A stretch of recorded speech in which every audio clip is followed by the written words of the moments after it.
This is tactical air firepower.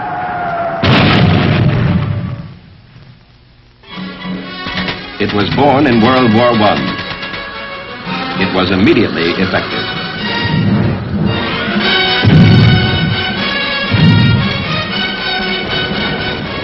"1,500 aircraft were used against the German Army and Air Force in the San Miguel salient.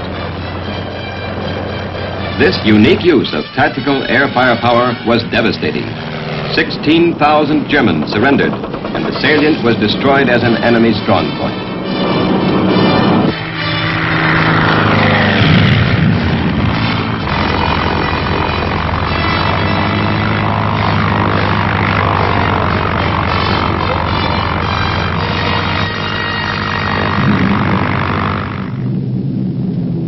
North Africa, World War II.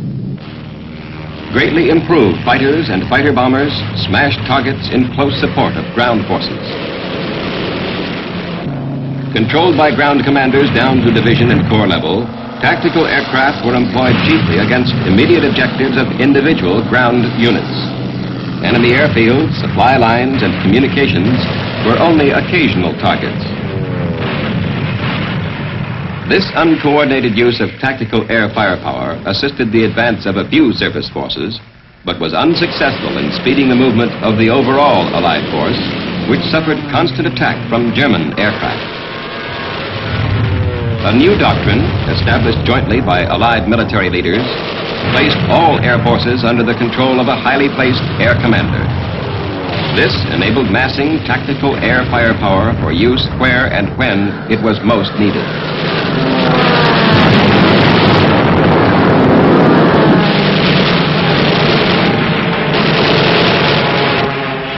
Enemy aircraft were destroyed in the air.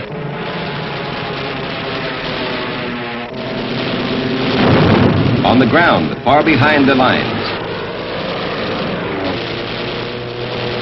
Hostile troop concentrations, transport, supply lines, communications, ammunition dumps, all were pulverized. This firepower helped pave the way for the advance of the overall Allied ground forces. 3 months after the new doctrine was implemented, all Axis elements in North Africa had surrendered.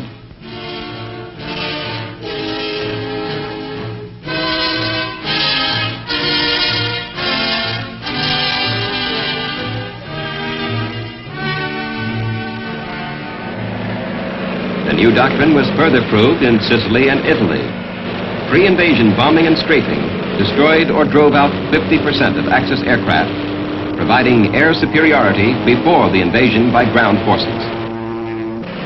Tactical air firepower was further used to isolate the battlefield and in close air support of ground operations.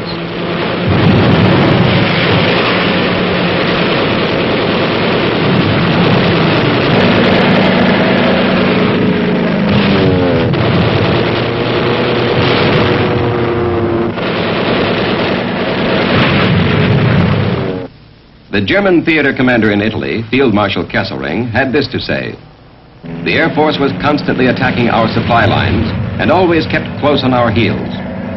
If the Anglo-American air forces had not been in Tunisia, Sicily, and Italy, the German forces would never have retreated there."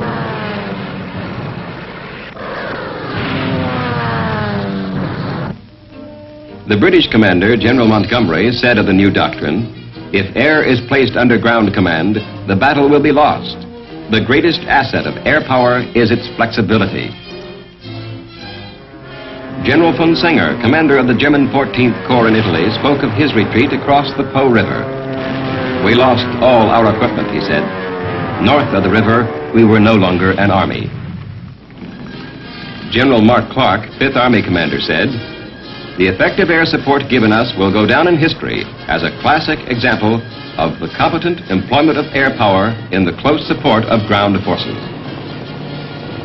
In Western Europe, massive tactical air firepower used in conjunction with ground forces in interdiction and air superiority effectively furthered the overall war effort.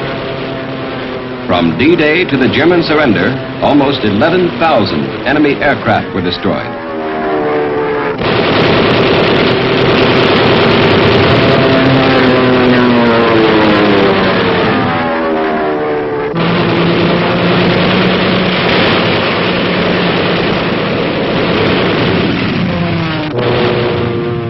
over 60,000 vehicles smashed, 4,500 tanks and armored vehicles, 43,000 railroad cars, bridges, 360 of them, gun emplacements, 11,000 buildings flattened. From 1943 on, the greatest single cause of enemy armed forces casualties was air firepower. Leading the list of air-inflicted casualties, strafing, not bombing. An outstanding example of command and control of tactical air firepower was the covering of General Patton's Third Army right flank. So effective was the devastating firepower of the 19th Tactical Air Command that 19,000 Germans surrendered without opposing Patton's ground forces.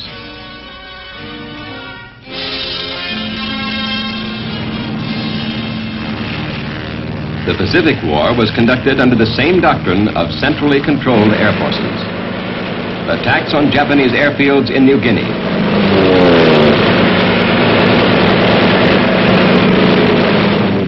the bombing of bases in the Bismarck archipelago, and the attack upon shipping in the Bismarck Sea and surrounding waters were instrumental in the final victory.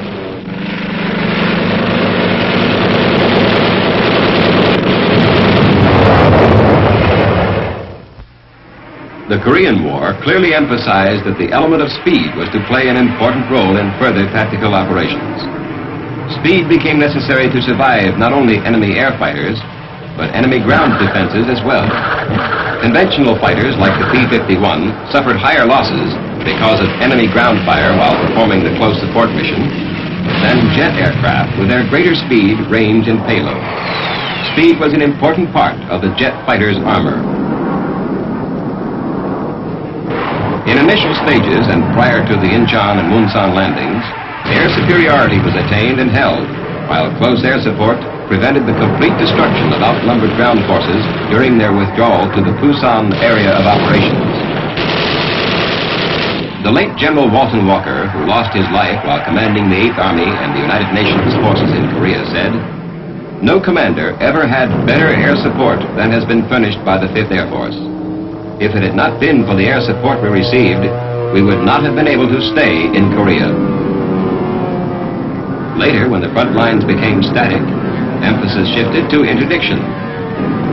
During the entire Korean action, centrally controlled tactical air forces annihilated over 145,000 men, 74,000 vehicles, 800 tanks, and 7,000 gun emplacements. 3 American soldiers were killed on the ground by enemy air action. Tactical fighters capable of maneuvering at sub and supersonic speed can strike several targets with pinpoint accuracy on a single mission. Their speed and multiple ordnance load capability represent a quantum jump in fighter effectiveness since World War II.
Reconnaissance, add the RF-101, the aircraft that played such an important role in the Cuban crisis.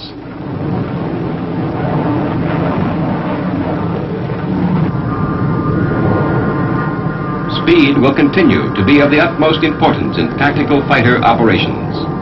High speed and effective tactics still provide the best means for a fighter aircraft to defend against air and ground defenses. one of the most difficult problems to encounter is air defense weapons, which are completely mobile and difficult to target. Future developments will make the relation of speed to survivability even more important.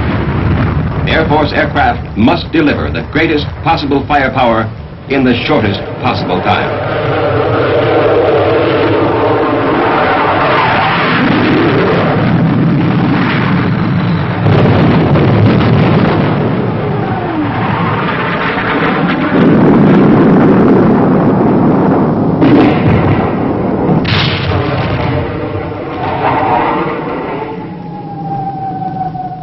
Today, the tactical air forces of the United States stand ready to tailor their ability, organization, experience, and firepower to the specific requirements of any condition or scale of warfare anywhere in the world.